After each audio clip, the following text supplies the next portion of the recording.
सादर नमस्कार, सादर जय जिनेंद्र। क्षमा न्यूज चैनल कहीं भी कभी भी सही और सकारात्मक समाचारों के लिए देखना और सुनना न भूलें। साथ में आपसे विनम्र निवेदन है कि यदि आपने इस चैनल को सब्सक्राइब नहीं किया है तो कृपया अवश्य कीजिए और शेयर और लाइक करना ना भूलें।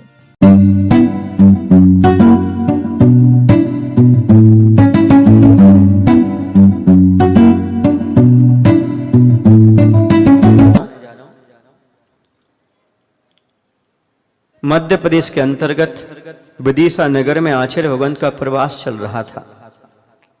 भीषण गर्मी थी और विदिशा में तो और अधिक गर्मी पड़ती है। 8 अप्रैल का दिन था। आचार्य भगवंत ने उस दिन केशतुंज किया। आचार्य भगवंत की उत्कृष्ट चर्या तो है ही, वह 2 महीने में केशतुंज कर लिया करते थे।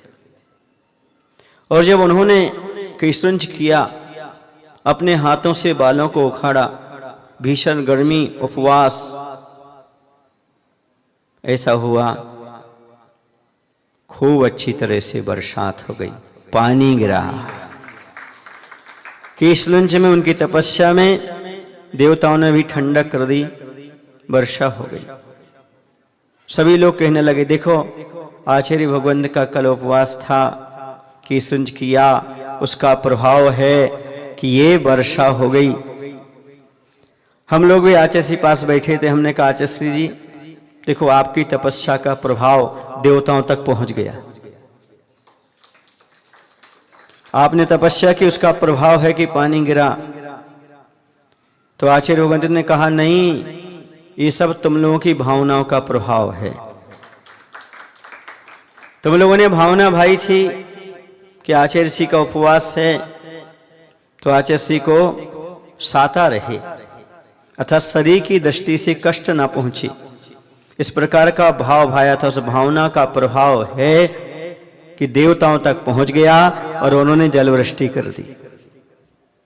मैं ये कहना चाहता हूं कि आचार्य श्री महान तपस्या करते हुए भी कभी भी ये नहीं कहते थे कि मेरे द्वारा हुआ है, या तो ये कहते थे आप सभी की भावनाओं से हुआ है, या ये कहते थे सब गुरु ज्ञान सागर जी महाराज की कृपा से हुआ है।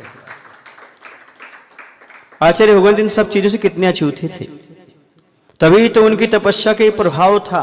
गर्मी में भी बरसात होना, समझ लेना, उसी दिन होना, आगे पीछे नहीं होना, ये मात्र गुरु महाराज की तपस्या का प्रभाव था। क्षमा न्यूज चैनल देखने के लिए आपको बहुत बहुत धन्यवाद। सादर प्रणाम, सादर जय जिनेंद्र।